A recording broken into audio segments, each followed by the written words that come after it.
Jaiswal academy. ये है Jaiswal academy. ये है जायसवाल एकेडमी। ये है जायसवाल एकेडमी।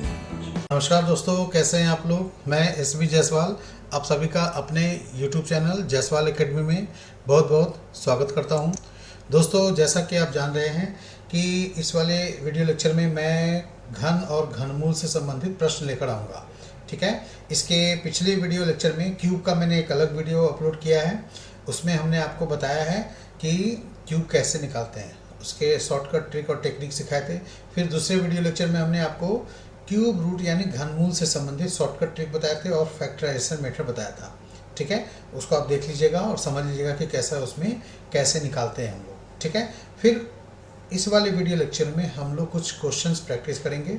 ठीक है। कुछ एग्जाम के पूछे हुए क्वेश्चंस हैं, जैसे पुलिस के एग्जाम में, एसएससी के एग्जाम में, है ना, जो डिफरेंट एग्जाम्स वगैरह में पूछे जाते हैं, उसका क्वेश्चन मैं लेकर के आया हूँ और वो प्रैक्टिस करवाने के लिए।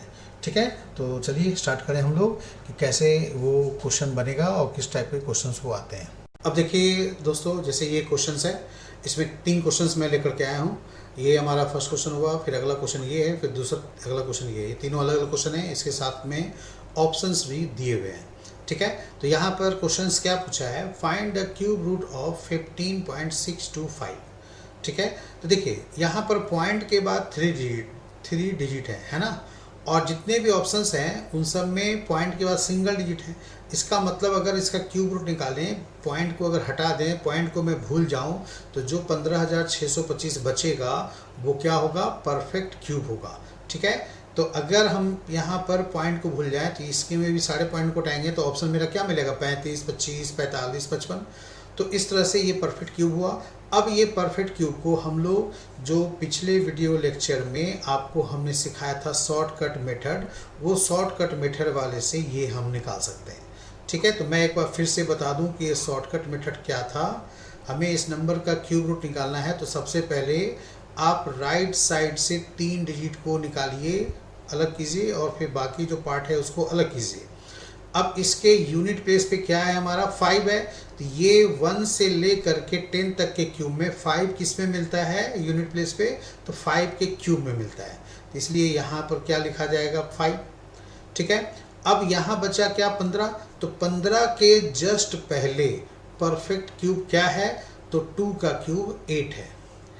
ठीक है। 3 का क्यूब 27 जो 15 के बाद होगा। हमने बोला 15 के ठीक पहले परफेक्ट क्यूब, ठीक पहले बोला है, तो परफेक्ट क्यूब 8 मिलेगा जो कि 2 का क्यूब है। यानी 8 का क्यूब रूट क्या होता है, 2, तो वो हम लोग लिखेंगे 2 यहाँ पर। इस तरह से हमारा इसका आंसर क्या बना, 25 बना। अब यहीं पर मैं अगर यहाँ पॉइंट रख दूँ, मतलब 1, 2, 3 डिजिट के पहले पॉइंट रख दूँ, तो फिर यहाँ पर जो क्यूब बनता है वो सिंगल डिजिट के पहले रखा जाता है। इस तरह से हमारा आंसर जो आएगा वो सेकंड ऑप्शन होगा। ठीक है, समझ में आ गया। अगर 2 डिजिट के पहले होता तो फिर मुश्किल था, नहीं रख पाते, क्योंकि यहाँ पर मैंने आपको बताया था क्यूब रूट का मतलब होता है 3 पावर। यानी इसको हम लोग ब्रैकेट में जब रखेंगे इस तरह से, इस ब्रैकेट में अगर बदलना चाहें तो इसी को लिखा जाता है इस ढंग से भी, यानी इसको 1/3 किया जाता है पावर का। अगर स्क्वायर होता, वर्ग होता, तो 1/2 लिखा जाता। अब इसको फैक्टराइजेशन करते हैं अगर हम लोग, तो ये 2.5 का होल क्यूब बन जाता। ठीक है। तो 2.5 का होल क्यूब अगर यहाँ पर कर दूँ तो बाहर भी 1/3 पावर है, तो ये 3 कैंसिल हो करके फिर ये 2.5 ही होता ना। तो इसलिए हमने इसको डायरेक्ट बना लिया। ठीक है, बात समझ में आ गई। इतना आपको नहीं करना है, बिना पेन पेपर यूज किए हुए डायरेक्ट हम लोग करना है। ठीक है। तो ये यहाँ पर हम बोल सकते हैं कि पॉइंट के बाद 3 डिजिट है, तो 3 से भाग करो तो 1 बचेगा, तो 1 डिजिट के पहले यानी पॉइंट के बाद 1 डिजिट होना चाहिए। ठीक है। अब जैसे सेकंड में ही देखिए, यहाँ भी दशमलव के बाद कितने डिजिट हैं, 1, 2, 3, 4, 5, 6 है ना। तो 6 का अगर हम लोग 1/3 करें, मतलब कि 3 से डिवाइड कर दें, तो 2 आएगा। तो पॉइंट के बाद 2 डिजिट आना चाहिए जब मैं इसका क्यूब रूट निकालूंगा। तो सारे ऑप्शन में देखिए, सेकंड में भी पॉइंट के बाद 2 डिजिट है, यहाँ भी पॉइंट के बाद 2 डिजिट है, थर्ड में भी जो है, लेकिन फर्स्ट में नहीं है। ठीक है। तो फर्स्ट ऑप्शन जैसे ही कैंसिल हो गया। अब आप यहाँ 0 को भूल करके सिर्फ 64 पे ध्यान दीजिए। तो 64 किसका क्यूब रूट है, 64 का क्यूब रूट अगर निकालेंगे तो क्या आएगा, 4 आएगा। 4 का क्यूब 64 होता है ना, तो इसलिए यहाँ पर इसके 4 बन गए, ठीक है। और इसमें 6 डिजिट के पहले डेसिमल है, यानी डेसिमल का 6 डिजिट है, तो यहाँ पर 2 डिजिट के पहले होना चाहिए, ठीक है। तो इसलिए हमारा आंसर जो है ये आंसर बनेगा कौन सा, तो थर्ड ऑप्शन। बात समझ में आ गई। इसका 3 पावर यहाँ पर लिखा हुआ है ना, इसका मतलब मेरे को क्यूब रूट निकालना है। अगर यहाँ पर कुछ नहीं लिखा होता, ठीक है, बिल्कुल प्लेन होता, इसका मतलब हमें इसको स्क्वायर रूट करना पड़ता, वर्गमूल निकालना पड़ता। तो 64 का वर्गमूल क्या होता, 8 होता। फिर उसके बाद वहाँ पर 6 है, तो वहाँ पर क्या होता है, 50 बन जाता है। 6 के पहले है तो फिर 3 डिजिट के पहले होना चाहिए, ठीक है। तो फिर ये भी आंसर नहीं होता, 0.008 आंसर बनता, ठीक है ना। तो जितने भी नंबर होते हैं उनका आधा होता है स्क्वायर रूट में, और यहाँ पर क्या होता है, 1/3 होता है, ठीक है। तो 1/3 हमने 6 डिजिट के लिए था, तो वो आया 1/3 करने पर पॉइंट के बाद 2 डिजिट, तो ये आंसर हमारा पॉइंट के बाद 2 डिजिट के हिसाब से, ये 4 तो है ही, साथ में ये भी हो गया, ठीक है। उम्मीद करता हूँ समझ में आ गया होगा आपको। इसी तरह यहाँ पर भी इसका आंसर भी बिना पेन पेपर यूज किए हम कर सकते हैं। तो कैसे, देखिए, तो यहाँ पर ये सब वर्गमूल है अंदर, उसके बाद बाहर क्यूब रूट है, अंदर देखिए कुछ नहीं लिखा है ना रूट के पहले, तो ये हो गया स्क्वायर रूट, इन सब का निकालना है। और फिर जो भी आएगा उन सब की वैल्यू ऐड करेंगे तो उसका क्यूब रूट निकालना है, तो ये मैनुअली हो जाएगा। अब इसका क्या होता है 2, है ना, इसका क्या होता है स्क्वायर रूट 4, और ये किसका वर्गमूल है भाई, तो इसका है 21। 20 का कितना होता है 400, तो 21 का होता है 441। अब 21 + 4 + 2, ठीक है, इसको अगर हम जोड़ेंगे तो 27 आएगा, यानी 27 का मेरे को क्यूब रूट निकालना है, जो कि क्या आंसर आएगा, 3 आएगा, ठीक है। तो इसलिए यहाँ पर फर्स्ट आंसर बनेगा। समझ में आ गया। पहले का 21, दूसरे का 4, 21 और 4 जोड़ेंगे तो यहाँ पर 25 बनेगा। फिर इसका आया 2, 25 और 2 27 हुआ, 27 का क्यूब रूट 3। तो इसमें 2-3 सेकंड में ये सब क्वेश्चन बनने वाले हैं, बिना कोई खास रफ वर्क किए, ठीक है जी। चलिए अगला क्वेश्चन की ओर हम लोग चले। अब देखो बच्चों, इस टाइप के क्वेश्चंस है। यहाँ पर क्या पूछा है कि 3600 में कौन से स्मॉलेस्ट नंबर को मल्टीप्लाई करें ताकि ये परफेक्ट क्यूब बन जाए। 3600 में कौन सी संख्या को मल्टीप्लाई किया जाए, गुना किया जाए, ताकि वो परफेक्ट क्यूब बन जाए। तो ऐसे क्वेश्चन को आपको फैक्टराइजेशन करना चाहिए। तो फैक्टराइजेशन आप कैसे करेंगे, तो पहले 0 पार्ट को अलग कर लेना चाहिए। तो अगर मैं 0 पार्ट को अलग करूं तो 36 बचेगा। तो 36 को मैं 6 × 6 लिख सकता हूं ना। फिर उसके बाद हमने जो 00 का अलग किया उसको 10 × 10 लिख लीजिए। ये हमें प्राइम फैक्टराइजेशन में इसको बदलना चाहिए, ठीक है। डायरेक्ट ऐसा नहीं करना चाहिए कि एक 6 और एक 10 की ज़रूरत है, यानी 60 की ज़रूरत है, तो वो आंसर हो जाएगा। इसमें मल्टीप्लाई के अलावा डिवाइड भी पूछा जा सकता है, ध्यान रखिएगा। तो इस तरह से यहाँ पर 6 × 6 हमने कर लिया। अब आप इसको आसान क्या है, 6 को आप क्या लिख सकते हैं, 2 × 3, ठीक है। फिर इसके बाद नेक्स्ट 6 को भी क्या आप लिख सकते हैं, 2 × 3, है ना, लिख सकते हैं ना। तो उसको भी आप यहाँ पर 2 × 3 लिख लीजिए। फिर उसके बाद 10 को भी आपको क्या लिखना चाहिए, 2 × 5, और दूसरे 10 को भी हम लोग लिख लेंगे 2 × 5, ठीक है जी। तो अब यहाँ पर 2 के कितने ग्रुप बन गए, 1 2 3 और एक 4 बन गए। तो सबसे पहले आप 3-3 का ग्रुप बनाइए। तो मैं 3 × 2 को अलग कर देता हूँ, ठीक है, और एक सिंगल 2 को बाहर कर दिया, ठीक है। मैं क्यों कर रहा हूँ आपको समझ में आ गया होगा। फिर इसके बाद 3 देखिए यहाँ पर 2 टाइम्स ही है, तो वो 3 यहाँ पर 2 टाइम्स लिखेंगे, और 5 भी जो है वो 2 टाइम्स है, वो यहाँ लिखेंगे। तो इसका मतलब है कि ये जो 3 × 2 है, ये तो 3 का ग्रुप बन गया, तो ये परफेक्ट क्यों हो गया। इसके बाद जो बाकी जो बचा वो तो 3 का ग्रुप नहीं है ना। तो ऐसे कंडीशन में हमें तो इनका भी 3-3 का ग्रुप बनाना है, ठीक है। तो अब मेरे को रिक्वायर्ड क्या है, मतलब किसकी ज़रूरत है, ठीक है, वो मैं यहाँ पर लिख रहा हूँ, ठीक है। रिक्वायर्ड नंबर जो होंगे वो मेरे को चाहिए। तो देखिए यहाँ पर सिंगल 2 है, तो इसलिए यहाँ पर 2 × 2 और लेना है एक्स्ट्रा। यहाँ 2 बार 3 आ चुका है तो 1 3 चाहिए। यहाँ 2 बार 5 आ चुका है तो 1 बार 5 और चाहिए। मतलब 3-3 का ग्रुप बनाना है ना, तो 2 टाइम्स जो 5 तो है, बस एक टाइम और 5 चाहिए। 2 × 3 है, बस सिंगल टाइम्स और 3 चाहिए। और फिर सिंगल टाइम 2 है तो 2 और 2 डबल टाइम 2 और चाहिए। तो ये हमें नंबर की रिक्वायरमेंट है, ठीक है। अब इसको हम लोग मल्टीप्लाई करेंगे तो यहाँ पर कितना वैल्यू आएगा, तो वो हो जाएगा 60। ठीक है, तो ये हमारा आंसर बना 60। समझ में आया। जब भी कोई क्वेश्चन आपसे पूछे और वो मल्टीप्लाई करने के लिए बोले या डिवाइड करने के लिए बोले, देखिए डिवाइड करने के लिए भी बोल सकता है, तो आपको प्राइम फैक्टराइजेशन मेथड द्वारा ही बनाना चाहिए। ठीक है, और उसमें जो 3-3 का ग्रुप फॉलो कर रहा है उसको अलग कर लीजिए, और जो बचा हुआ है उसमें आप देख लीजिए कि इसको 3-3 का ग्रुप बनाने के लिए और कितने नंबर की ज़रूरत है। तो इसलिए हमें ये नंबर की ज़रूरत पड़ी, फिर 2 टाइम 3 है तो एक और चाहिए, फिर 2 टाइम्स 5 है तो एक सिंगल टाइम 5 और चाहिए। बस इसी का आंसर बन जाएगा मल्टीप्लाई करने के बाद। ठीक है, अगर यहाँ मल्टीप्लाइड के जगह पर डिवाइड के लिए बोला होता, ठीक है, तब उस कंडीशन में क्या होता भाई, तो जब डिवाइड के लिए बोला होता तो यहाँ पर जो नंबर आपको 3 का ग्रुप बन चुका है उसको अलग करनी है, बाकी जितने भी नंबर बचे हैं उन सब को हटा देनी है। मतलब इन सब को डिवाइड करनी पड़ेगी, 2 से, फिर 3 से, फिर 5 से, तब वो आंसर जाके बनेगा। ठीक है, स्क्वायर रूट में क्या होता है, यही क्वेश्चन अगर परफेक्ट स्क्वायर बनाने के लिए बोला होता, हालांकि 3600 तो खुद परफेक्ट स्क्वायर है, इसकी ज़रूरत नहीं पड़ेगी, तो उस कंडीशन में जो एक्स्ट्रा ग्रुप बनता है वो डिवाइड और मल्टीप्लाई दोनों में सेम आंसर आता है। आप वो टॉपिक देख लीजिएगा, मैंने स्क्वायर रूट वाले वीडियो में वो चीज़ क्वेश्चन इस टाइप के क्वेश्चन करवाया हुआ हूँ। ठीक है, उसमें मल्टीप्लाइड करें चाहे डिवाइड करें दोनों कंडीशन में सेम आता है, बट यहाँ पर मल्टीप्लाई और डिवाइड क्यूब के केस में अलग अलग आएगा।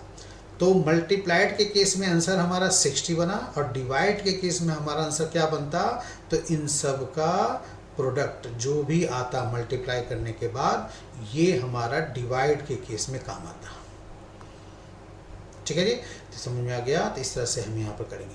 अब इसको मल्टीप्लाई कीजिए, 2 × 3 6, 6 × 3 18, और इधर हो गया 5 × 18 हुआ, 18 × 5 90 कर लो, और फिर 90 को 5 से गुना कर लो तो 450 आंसर बनेगा डिवाइड वाले केस में। ठीक है, 450 से डिवाइड कर देंगे तो हमारे पास आंसर जो बचेगा वो 8 बचेगा, और 8 जो बचेगा ये वाली वो परफेक्ट क्यूब होगा, क्योंकि वो 2 का क्यूब है। आ गया ना बात समझ में। तो इस तरह से यहाँ पर ऐसे क्वेश्चन को बनाना चाहिए। अब देखो बच्चों, ये दूसरा क्वेश्चन है, the smallest number by which 392 must be multiplied to make it a perfect cube. 392 में हम लोग किस संख्या से मल्टीप्लाई करें, कम से कम संख्या से मल्टीप्लाई करें ताकि मल्टीप्लाई करने के बाद ये परफेक्ट क्यूब बन जाए। तो ऐसा नहीं कि हम ऑप्शन से 392 में पहले 2 से मल्टीप्लाई करेंगे, फिर 7 से करेंगे, फिर 8 से करेंगे, और देखेंगे किससे मल्टीप्लाई करने पर वो परफेक्ट क्यूब आता है। इतना तो परफेक्ट क्यूब याद होगा नहीं, तो इसलिए आप इसको भी फैक्टराइजेशन मेथड से करें।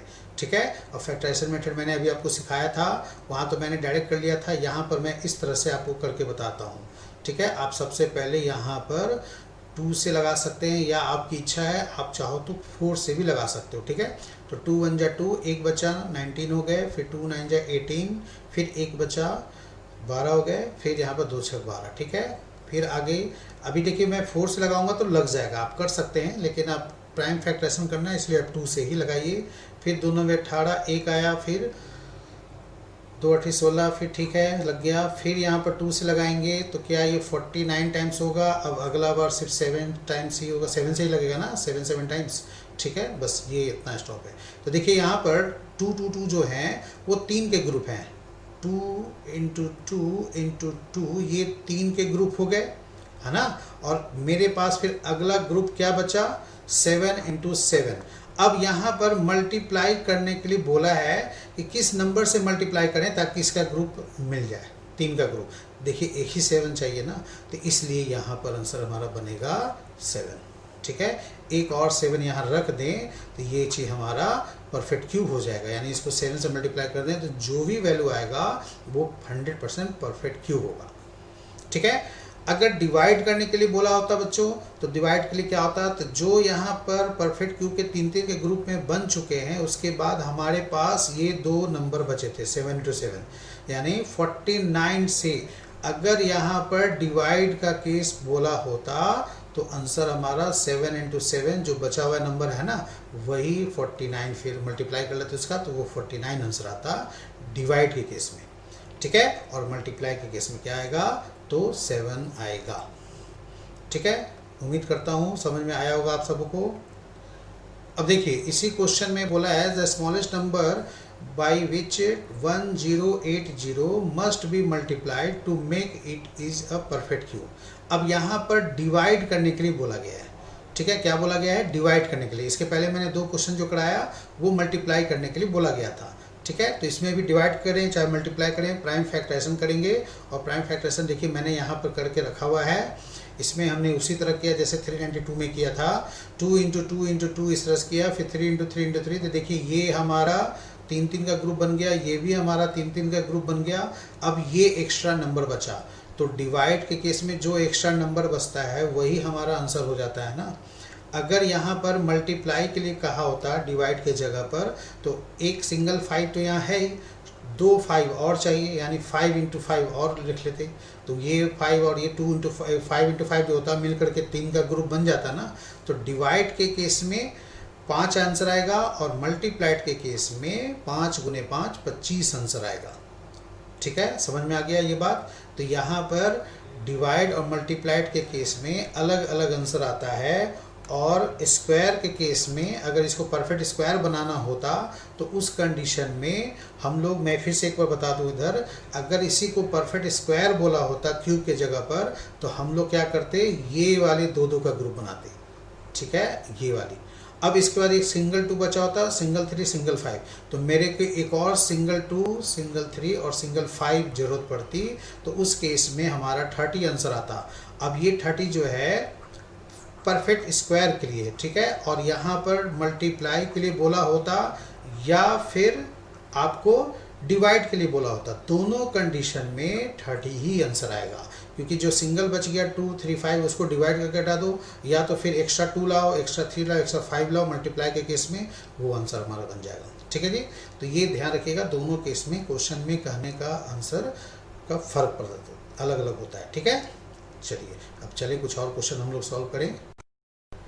अब देखो बच्चों, अगर इसी क्वेश्चन में या कोई भी नंबर में डिवाइड के जगह पर या मल्टीप्लाइड के जगह पर अगर आपसे बोले नंबर को जोड़ने के लिए, ऐड करने के लिए, या बोले माइनस करने के लिए, ठीक है, तब वैसे कंडीशन में हम लोग क्या करेंगे, ठीक है। तो देखिए आप ये नंबर है 1080, ठीक है, इससे जस्ट कम यानी जस्ट पहले परफेक्ट क्यूब कौन सा है, तो एक है 1000, इससे जस्ट पहले, ठीक है। ये किसका है? 10 का क्यूब है ना। और इससे जस्ट बड़ा है 1331 परफेक्ट क्यूब जो 11 का क्यूब है। तो ये इन दोनों के बीच है। अब क्वेश्चन में यहाँ पर ऐड के लिए अगर बोलेगा कि 1080 में कौन सी सबसे छोटी संख्या जोड़ी जाए ताकि वो परफेक्ट क्यूब बन जाए, तो इसका मतलब है कि हमें यहाँ पर 1080 को 1331 बनानी है, ठीक है। तो इसमें हमें क्या करना पड़ेगा, इन दोनों का डिफरेंस लेंगे। तो जब 1331 में 1080 को माइनस करेंगे तो क्या आएगा, तो 1 इधर हो गए, 13 5 हो गए, इधर आपका 2 ये खत्म, यानी 251 आया, ठीक है। तो 1080 में हम लोग 251 को अगर ऐड कर दें तो उस कंडीशन में ये 1331 हो जाएगा जो 11 का क्यूब है, परफेक्ट क्यूब बन जाएगा, ठीक है जी। तो ऐड में आंसर क्या बनेगा, 251, ओके।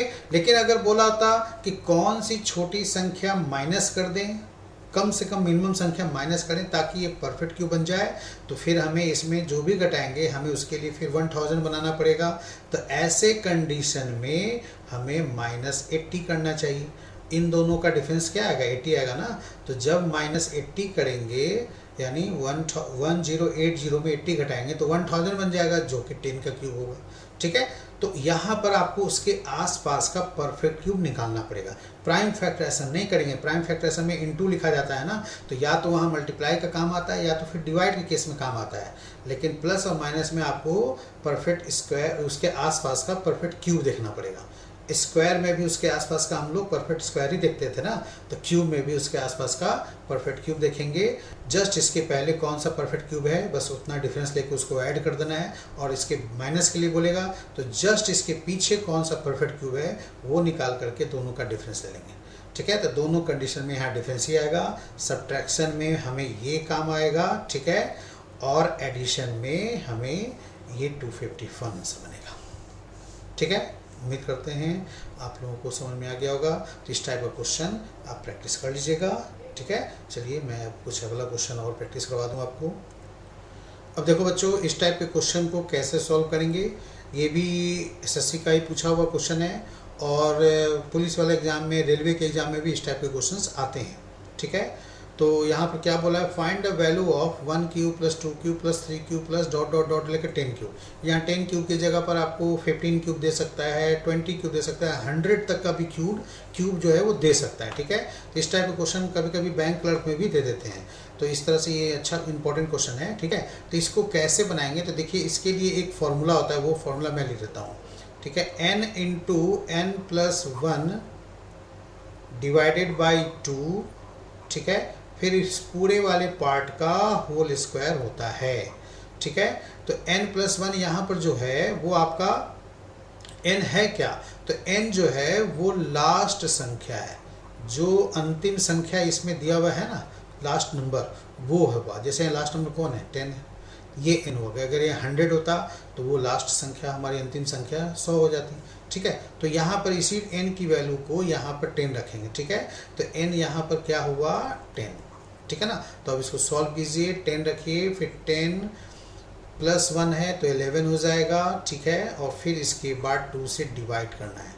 ठीक है, तो 2 से डिवाइड किए, यहाँ 5 आया, यानी इसका फिर होल स्क्वायर भी है ना, ये पावर होल है, ध्यान रखिएगा, स्क्वायर है ना कि क्यूब है।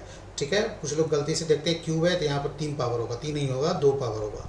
तो 11 5 गुना करेंगे 55 आएगा, 55 का आपको फिर स्क्वायर निकालना पड़ेगा। तो आप याद कीजिए, हमने स्क्वायर वाले टॉपिक में बताया था कि किसी भी डिजिट के लास्ट में अगर 5 हो तो इसके पहले जो भी संख्या होगी उसमें हम +1 करके उससे मल्टीप्लाई करेंगे। तो इसके पहले 5 है ना, तो 5 में हम लोग +1 करेंगे, 6 आएगा, तो उसको 6 से मल्टीप्लाई करेंगे 5 को, और ये 5 के बदले 25 लिख देंगे। ठीक है, तो यहाँ पर 5 गुणे 6 कितना हुआ, 30, और ये 25 का 25 आ जाएगा। ये सबसे आसान मेथड होता है, जिसके यूनिट प्लेस पे 5 हो उसके लिए स्क्वायर निकालना। ठीक है, तो हमारा आंसर क्या बन गया, 3025। ठीक है ना, तो ये सब फॉर्मूला अगर याद रहे तो मैनुअली हो जाएगा। अगर यहाँ 10 की जगह 20 होता तो आप यहाँ पर n की वैल्यू 20 रखते, 20 इंटू 21 डिवाइड बाई 2, फिर इसको सॉल्व कर लेते, स्क्वायर निकाल लेते, आंसर आ जाता। 100 होता तो 100 रखते, 100 इंटू 101 डिवाइड बाई 2, फिर सॉल्व कर लेते, है ना, सब में सही करेंगे। तो अब यहाँ पर क्या होगा, 21 से ये स्टार्ट है क्यूब का, और फिर इसके बाद ये 40 तक है, 1 से तो नहीं है, ये 21 से है, तो डायरेक्ट यहाँ पर अब n की वैल्यू क्या रखेंगे, तो 40 तो डायरेक्ट रख नहीं सकते, ये 40 यहाँ पर n की वैल्यू लास्ट नंबर तब रखना है जब स्टार्टिंग का 1 हो। ठीक है, तो स्टार्टिंग का 1 रहे तब भी यहाँ पर n की वैल्यू लास्ट होगा। ये तो 1 से स्टार्ट नहीं है ना, ये तो 21 से है। तो आपको इसमें क्या करना होगा, देखिए सबसे पहले 1 से ले करके आप जो है 40 तक का क्यूब निकालना होगा, ये अलग पार्ट हो गया। ठीक है जी, फिर इसके बाद जो है 1 से ले करके 1 का क्यूब, 2 का क्यूब, इस तरह से करते हुए हम लोग जो है वो 20 का क्यूब निकालेंगे। ठीक है, और फिर उसके बाद इन दोनों का डिफरेंस कर लेंगे। क्या बोला मैंने, 1 का क्यूब 2 का क्यूब से लेकर 40 तक का क्यूब निकालनी है, और फिर 1 क्यूब 2 क्यूब से लेकर के 20 तक का क्यूब निकाल करके माइनस कर देनी है इन दोनों में। तो जो मेरा बचेगा वो 21 क्यूब प्लस 22 क्यूब से लेकर के 40 क्यूब की वैल्यू का बचेगा। ठीक है, अब इसको सॉल्व कैसे करेंगे, तो यही फॉर्मूला जो यहाँ पे बताया था, तो ये काफ़ी इंपॉर्टेंट फॉर्मूला है ना। तो यहाँ पर n की वैल्यू इस वाले में 40 अब लिख सकते हैं, कोई दिक्कत नहीं है। तो 40 इंटू 41 कैसे हुआ, तो n प्लस 1 के कारण, फिर 2, फिर इसका पूरे का होल स्क्वायर। ठीक है ना, अब ये 2 से तो यहाँ 20 में डिवाइड हो जाएगा, फिर 20 का आसान है 41 से मल्टीप्लाई करना, वो मैं आगे लिख लूँगा। इसमें भी अब आप क्या लिखेंगे, n की वैल्यू 20, फिर इसके बाद 21 डिवाइड बाई 2 का होल स्क्वायर। ठीक है, फिर यहाँ पर इसको भी 10 से डिवाइड किया। ठीक है, तो देखिए क्या आया वैल्यू, ये 41 आया और ये 20 है, तो इसको जब मल्टीप्लाई करोगे आप यहाँ पर तो 820 आ जाएगा। 820 का होल स्क्वायर हो जाएगा ना। इसको भाई 20 में 0 पहले हटा दो, तो 41 को 2 से मल्टीप्लाई करो, तो 41 को 2 से मल्टीप्लाई करेंगे 82 आएगा, फिर एक 0 पुट कर लिया। ओके, फिर माइनस, इसके बाद देखिए यहाँ पर 10 को मल्टीप्लाई करना है 21 से, तो उस केस में 210 हो जाएंगे, है ना। तो 210 ओके, फिर उसका स्क्वायर। अब ये जो है डायरेक्ट 820 का स्क्वायर नहीं निकालना है, नहीं 210 का स्क्वायर निकालना है। आपको करना क्या है, ए स्क्वायर माइनस बी स्क्वायर के फॉर्मूले पे इसको रख देनी है। ठीक है, तो वो कैसे यहाँ पर आप रखेंगे मैं आपको यहाँ पर करके दिखा देता हूँ, नीचे जगह नहीं है ना। तो यहाँ पर आप इस तरह से इसको आप कर सकते हैं। ठीक है, तो देखिए मैं इधर सॉल्व कर दूं, तो यहाँ पर करना क्या है मैं ये बताना चाह रहा हूँ कि ए स्क्वायर माइनस बी स्क्वायर का फॉर्मूला होता है ए प्लस बी इंटू ए माइनस बी, जानते ही होंगे सभी लोग। तो 820 प्लस यहाँ पर हो जाएगा 210, ये हो गया ए प्लस बी, और फिर उसका इंटू होता है, फिर यहाँ पर ए माइनस बी होता है, तो 820 माइनस 210, ये हम लोग करेंगे। ठीक है, फिर इसके बाद इसको ऐड किया, इसको माइनस किया, फिर दोनों को मल्टीप्लाई कर लिया, तो फिर यहाँ पर मेरा आंसर बनेगा 628,300। ठीक है, ये आंसर हमारा आ जाएगा। ठीक है ना, तो हमारा आंसर कौन हुआ, थर्ड ऑप्शन। ठीक है, तो वो आप देख लीजिएगा, ये जो मैंने लिखा ये फॉर्मूला मैं इधर लिख देता हूँ। ए स्क्वायर माइनस बी स्क्वायर का फॉर्मूला होता है ए प्लस बी इंटू ए माइनस बी, है ना। उसी फॉर्मूले पे ये बनाया गया है, बस ये ध्यान रखना है। ठीक है, तो इस तरह से आप यहाँ पर सॉल्व करेंगे, थोड़ा सा मैनुअली कोशिश करेंगे, जितना ज़्यादा मैनुअली करेंगे फिर उतना ही जल्दी थोड़ा सा रोबर करके आप थोड़ा फास्ट कर सकते हो। ठीक है, अब देखो बच्चों, यहाँ पर ये क्वेश्चन क्या है, if 1 cube plus 2 cube plus 3 cube plus dot dot dot 10 cube का वैल्यू यहाँ 3025 गिवन है, तो आपको फाइंड करना है 2 cube plus 4 cube plus 6 cube plus dot dot dot लेकर के 20 क्यूब का वैल्यू बतानी है कि क्या आएगा। ठीक है, तो ये ऊपर जो वैल्यू दिया हुआ है, मतलब ऊपर की वैल्यू का हेल्प लेकर के ही नीचे वाले वैल्यू को हम निकाल सकते हैं। ठीक है, तो इसका मतलब है नीचे वाले को हमें क्या करना चाहिए, तो ऊपर वाले वैल्यू में ब्रेक करना चाहिए। ठीक है, तो देखिए ये बहुत ही आसान है, मैं यहाँ पर सॉल्व करके दिखाता हूँ। आप देखो जितने भी वैल्यू लिखे हुए हैं सब में 2 का क्यूब यहाँ पर छुपा हुआ है ना, तो अगर मैं 2 का क्यूब कॉमन ले लूँ तो पहले वाले में मेरा 1 बचेगा ना केवल, और दूसरे वाले में क्या बचेगा, तो इसको 4 को 2 इंटू 2 लिखिए ब्रैकेट में, और 3 पावर है तो 2 का क्यूब इंटू 2 का क्यूब 2 बार हो सकता है ना, तो एक तो 2 का क्यूब बाहर आ गया, तो दूसरा 2 का क्यूब अंदर ही बच गया, है ना। प्लस इसके बाद जो है इसी तरह 2 इंटू 3 का क्यूब कर लेंगे, तो 2 का क्यूब इंटू 3 का क्यूब 6 को ब्रेक कर सकते हैं ना, तो 2 का क्यूब बाहर चला गया तो 3 का क्यूब ही तो बचा, यानी ये 1 का क्यूब है। इस तरह से यहाँ पर आपका 20 में भी 2 इंटू 10 कर देंगे, तो फिर ब्रैकेट ब्रेक करेंगे तो 2 का क्यूब और 10 का क्यूब दोनों पे होगा। मेरे कहने का मतलब नहीं समझ में आया तो मैं देखो डिटेल से यहाँ पर ऐसे लिख देता हूँ, यहाँ पर आप 2 इंटू 10 कीजिए, ठीक है, और जब आप ब्रैकेट ब्रेक करते हैं तो 2 का क्यूब और 10 का क्यूब दोनों हो जाता है, तो 2 का क्यूब तो मैंने बाहर निकाल दिया, तो बचा मेरे पास क्या, 10 का क्यूब ना, ये मैं कहना चाह रहा था। अब 2 का क्यूब का वैल्यू क्या है, 8 है, ठीक है जी, और ये जो पावर में बना उसकी वैल्यू कितना दिया हुआ है, 3025, तो 3025 बस। अब आप इसको मल्टीप्लाई कर लीजिए, है ना, तो मल्टीप्लाई करेंगे तो फिर आंसर क्या आएगा, तो 8 से डायरेक्ट 25 में 8 करो, 25 200 हो जाएंगे, फिर इसके बाद 24, ये आंसर हमारा हो गया। ठीक है, 24200, ये हमारा आंसर फोर्थ ऑप्शन है ना, आसान बिल्कुल। अब इसी तरह नीचे बोला है कि ये इसका वैल्यू क्या आएगा, तो ऐसा नहीं कि इसका क्यूब निकाल रहे हैं, इसका क्यूब निकाल रहे हैं फिर सॉल्व कर रहे हैं, वो नहीं, ए क्यू माइनस बी क्यू के फॉर्मूले पे इसे हमें ब्रेक करना है।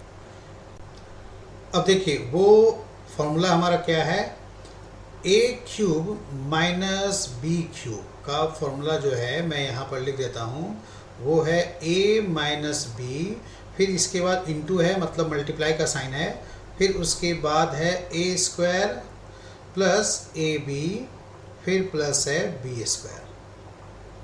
ठीक है, अब यहाँ पर ए की वैल्यू 5.5 रखनी है और बी की वैल्यू 4.5 रखनी है। ये ध्यान रखना बच्चों कि 5.5 और 4.5 को माइनस कर रहे हैं यहाँ पर तो वैल्यू 1 आ रहा है। बहुत से केस में क्या होता है कि माइनस करने पर वहाँ 0 आ जाता है, तो फिर आगे आपको कुछ लिखने की ज़रूरत नहीं है क्योंकि बीच में इंटू का निशान है, मल्टीप्लाई का निशान है, तो 0 से किसी भी नंबर में मल्टीप्लाई करते हैं तो पूरा पार्ट 0 हो जाता है, तो इसका आंसर फिर 0 हो जाता। ठीक है, लेकिन यहाँ पर माइनस करने पर क्या आ रहा है, वैल्यू 1 आ रहा है ना, तो इसलिए यहाँ पर आपको आगे सॉल्व करना पड़ेगा। तो फिर आगे ए स्क्वायर है तो 5.5 का स्क्वायर, फिर प्लस 5.5 इंटू 4.5, फिर प्लस 4.5 का स्क्वायर। ये आपको फिर निकाल के थोड़ा सॉल्व करना पड़ेगा। ठीक है, अब यहाँ पर जनरली 5 है तो आपको पता ही है 5 के जिस नंबर के यूनिट प्लेस पे 5 हो उसका क्या होगा, उसके 25 लिखते हैं और उसके पहले वाले नंबर में क्या करते हैं, +1 करके उसमें मल्टीप्लाई करते हैं। जैसे यहाँ पर इस 5 के लिए अभी इसके पहले किया था ना हमने, 25 लिखा था और इस 5 इंटू 6 30 हो गए थे। यहाँ पर 4 इंटू 5 20, तो 2025 इसका आ जाएगा, 3025 इसका आएगा, बाकी इसको मल्टीप्लाई कर लेंगे आप। ठीक है, बस इसी में केवल मल्टीप्लाई करना पड़ेगा। ठीक है, तो इस तरह से यहाँ पर आप इसको जब आप सॉल्व कर लेंगे पूरे प्रोसेस को, तो पूरे प्रोसेस को सॉल्व करने के बाद जो हमारा आंसर आएगा वो आंसर हमारा होगा 75.25। ठीक है, तो यहाँ पर इसको सॉल्व कर लेंगे, फिर इसके बाद काम है आपको सॉल्व करना, ये आप जितना जल्दी सॉल्व करके निकाल दीजिए। ठीक है ना, तो इस टाइप के क्वेश्चन को बनाते समय में ध्यान रखना है। बहुत से केस में ये आसान क्वेश्चन कब हो जाता है, जब इनका डिफरेंस 0 आ जाता है, या दोनों केस में हो सकता है वैल्यू सेम रहे तो डिफरेंस 0 ही आएगा, तो उस केस में पूरा पार्ट 0 हो जाएगा, तो हमें वो भी नहीं देखना है, कुछ नहीं करना है, बिना पेन पेपर यूज किए डायरेक्ट 0 ऑप्शन रहेगा वो हम लोग डायरेक्ट कर लेंगे। ठीक है, तो ये डिपेंड करता है उसी के ऊपर भी क्या दे रहा है वैल्यू। ठीक है ना, तो ये था हमारा क्वेश्चन। ठीक है, क्यूब एंड क्यूब रूट से इस टाइप के क्वेश्चन हम जो हैं आते हैं। वो ये जो भी जितने भी क्वेश्चन मैंने लिए हैं वो किसी न किसी एग्ज़ाम का पूछा हुआ ही क्वेश्चन है। ठीक है, तो इसलिए मैंने यहाँ पर आपको ये चीज़ रख के बताया है। तो हमें इजाज़त दीजिए, आज के लिए हम लोग इतना ही रखते हैं। ठीक है, फिर उसके बाद नेक्स्ट वीडियो लेक्चर जो है वो मैं मैथ्स का देखता हूँ कौन सा टॉपिक है। बहुत सारे ऐसे टॉपिक हैं जिसमें मल्टीप्लाई के भी शॉर्टकट ट्रिक्स हैं, है ना, फिर परसेंटेज का है। तो आज फिर देखते हैं हम लोग क्या कौन सा टॉपिक हम लोग अपलोड करके रखें। ठीक है, आप लोग बेल आइकन को दबा के रखिएगा ताकि जो भी नया वीडियो मैं अपलोड करूँ वो आपको मैसेज आ जाएगा, तुरंत पता चल जाएगा कि हाँ मेरा ये मैथ्स में और रीजनिंग में ये वीडियो मिले। ठीक है, चलिए अब हमें इजाज़त दीजिए। बहुत बहुत धन्यवाद आप सभी का। आपका दिन शुभ हो। जय हिंद, जय भारत।